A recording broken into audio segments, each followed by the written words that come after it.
S'il te plaît, nous lisons de 1 Timothée, le chapitre 2, verset 9. 1 Timothée 2, 9. De même que les femmes se parent de vêtements chastes d'une manière décente, associés à la pudeur et à la moralité, et non pas de tresses de cheveux et de parures d'or, de perles ou de vêtements précieux. Nous devons également prendre cette parole très au sérieux. Elle s'adresse en effet à nos chères sœurs. Dites-nous franchement, une femme croyante peut-elle se promener avec une jupe qui arrive à son genou ou même au-dessus du genou de 10 cm, ou doit-elle se promener avec une robe ou une jupe qui est bien en dessous du genou, au moins à 10 cm, couvrant tout ce qui fait partie du genou? J'ai prêché une fois dans les années 70 au Canada, au Saskatchewan, dans une communauté ménomite, et c'est là, jusqu'à dans notre temps, que les femmes sont vraiment habillées de manière si pudique, décente. Le chemisier est boutonné jusqu'au bout du haut, jusqu'au bouton du haut, jusqu'au bouton du haut. Il n'y a rien d'ouvert. Et vous verrez de quoi il s'agit. Pourquoi est-ce que Paul a mis autant d'importance sur les nombreux passages bibliques qui parlent de la manière dont les femmes doivent être? Et chez nous, ce ne sont pas seulement les femmes, mais les sœurs en Christ. Toutes les autres femmes n'écouteront pas de toutes les manières. Mais les chères sœurs en Christ l'écouteront, obéiront, vêtues avec pudeur, non pas avec des tresses de cheveux, non pas avec des choses extérieures ornées, mais vêtues avec simplicité, de manière décente et consacrées à Dieu de tout leur cœur. Et dans l'obéissance, elles feront ce que le Seigneur Dieu a dit. Dans l'obéissance, elles feront ce que Dieu a dit. Vous savez que je dois aussi toujours revenir à frère Branham. Sur les 1100 sermons, il aura mentionné les femmes dans au moins 500 sermons.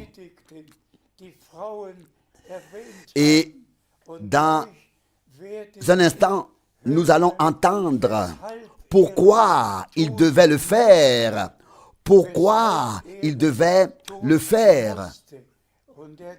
Et il est revenu sur le jardin d'Éden, sur le début dans le paradis, lorsque Satan, le serpent, a séduit la première femme et que le premier mariage fut rompu.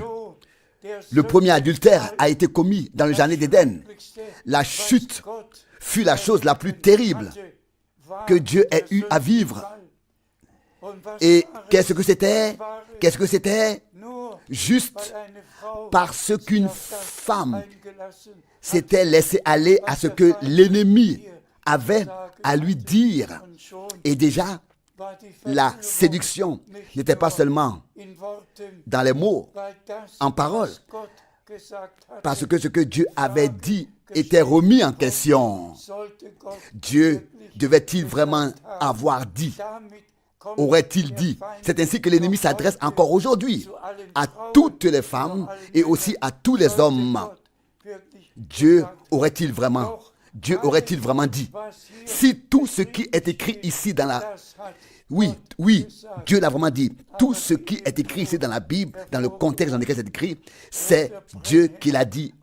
Mais comme nous venons de le souligner, frère Branham, en tant que prophète directement appelé, promis par Dieu, envoyé par Dieu, devait tellement insister sur le sujet des femmes.